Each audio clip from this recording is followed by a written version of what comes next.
Hi everyone, Rachel from North Brisbane Psychologists here. I've been thinking quite a bit lately and talking to clients a little bit as well about Stoicism and Stoic philosophy.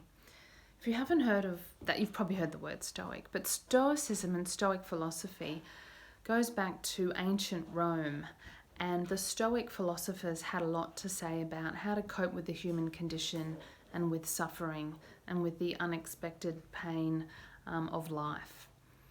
And many people don't know this, but modern cognitive behavior therapy, or CBT, is actually based on many Stoic ideas and philosophies.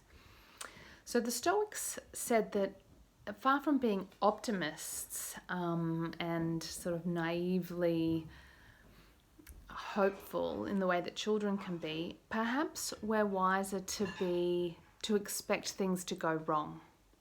Perhaps we're wise to train our minds and condition our thinking to expect setbacks and disappointments. So often our frustrations and our disappointments are a function of our expectations. Of course things are going to go wrong. Of course our goals will be thwarted. Of course unexpected things will happen. It sounds very pessimistic, I know. But today I found an article on the School of Life website by one of my favourite philosophers, Alain De Botton. And if you've not heard of him, I highly recommend his YouTube channel, The School of Life. You can thank me later. He has a very soothing voice and great insight. And he's quite a fan of pessimism. And in fact, if you're going to start with one of his videos on the School of Life channel, go to the one about pessimism, the healthiness of pessimism, which is kind of Stoicism. So this article I found today on the School of Life website mentioned a children's storybook which I didn't grow up with, but which I read to all three of my children. And the book is this one, The Tiger Who Came to Tea. Some of you may know it, by Judith Kerr. And my youngest child, my 9-year-old, she really loved it. My husband thought it was a bit sexist, but it was written in the 60s, where the dad went to work and the mum stayed home with the girl, and they made the supper. But Alain De Botton called it the most Stoic children's story in the history of children's literature. So I was intrigued. So in the book, Sophie and her mum are having morning tea, and there's a knock at the door, and there's a tiger at the door.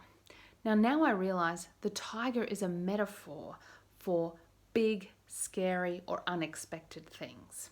That's obviously not what they expected when they answered the door. The author, Judith Kerr, who's 90 now, she actually grew up as a child in the Second World War. And apparently this story was inspired by her childhood experience of the unexpected invasion of her hometown and the disruption of her life because of the war. Her family fled to London, survived the Blitzkrieg apparently, fled again, and survived the whole ordeal. Now in this book, the tiger is not something scary, but he is completely self-obsessed. He lacks empathy and affection. He's kind of lovable, but he doesn't really care about them. And he does cause a lot of trouble and damage. I might read it at the end so you see what I mean. And if it's night time, you can enjoy a bedtime story. Now, Sophie's mum handles it very stoically. It's a thing, it's happening. It's not what she wanted, it's not ideal.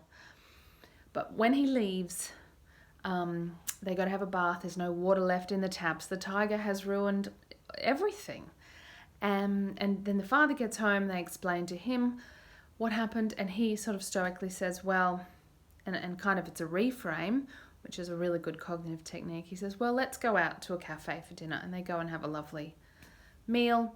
And the next day, the mum and Sophie go shopping. They restock the fridge and the cupboards, and they get some tiger food just in case the tiger ever comes back. And he never does. But you know, tigers come into our lives and go away again. And the Stoics would say that this book is an exploration of a difficult scenario that's unexpected, highly inconvenient, but can be endured with some degree of poise.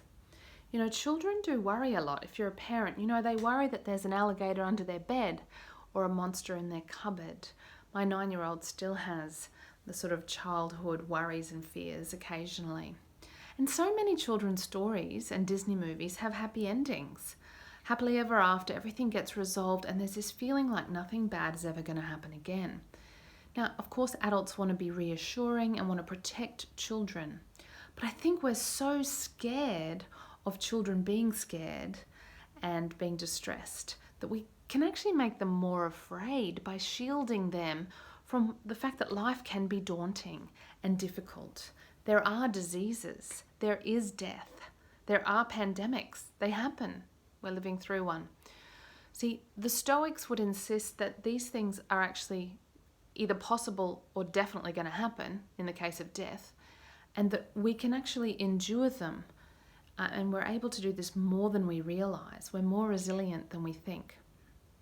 And that we can think through and master these things with our minds.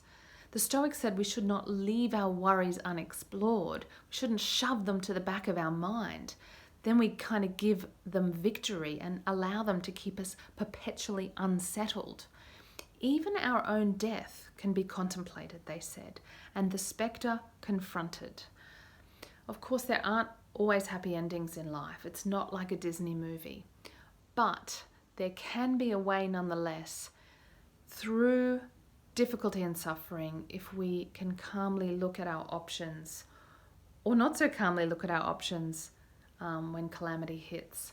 Often one of the things I do with my clients is I say, let's look at the worst case scenarios, the possibilities, and let's not leave them there as an unexplored threat causing you anxiety. Let's map it out. What would you do? Push your worries to the limits, I say sometimes. See what you might have left.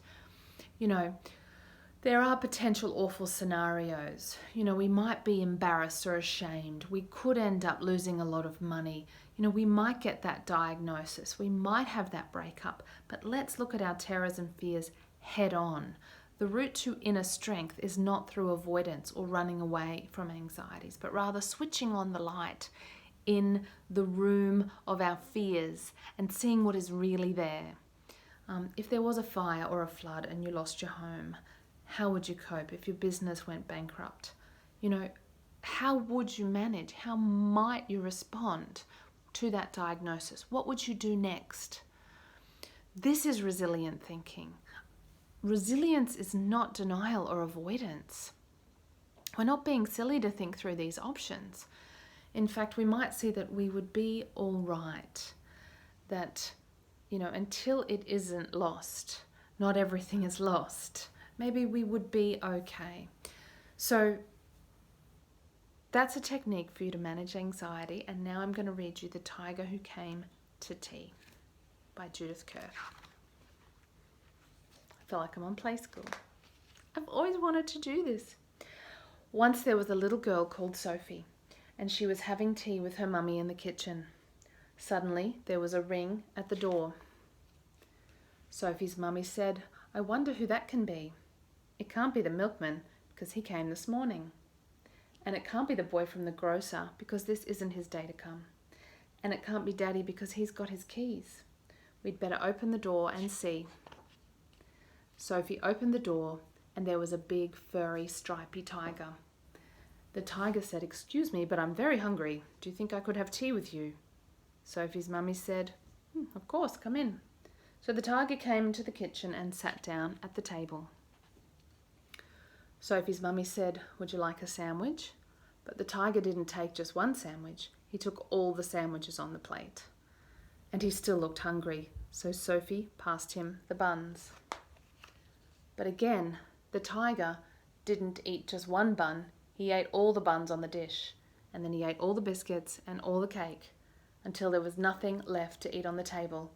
So Sophie's mummy said, "Would you like a drink?" What a great approach to your fears. And the tiger drank all the milk in the jug and all the tea in the teapot. And then he looked around the kitchen to see what else he could find.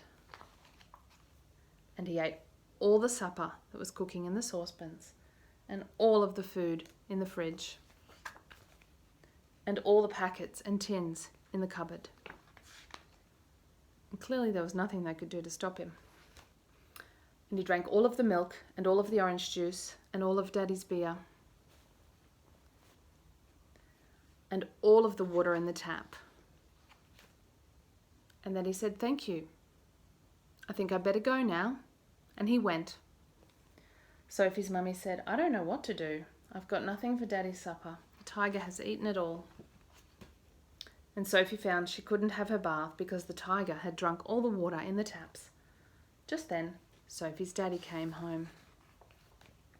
So Sophie and her mummy told him what had happened and how the tiger had eaten all the food and drank all the drink. And Sophie's daddy said, "I know what we'll do. I've got a very good idea. We'll put on our coats and go to a cafe." They wouldn't right now, would they?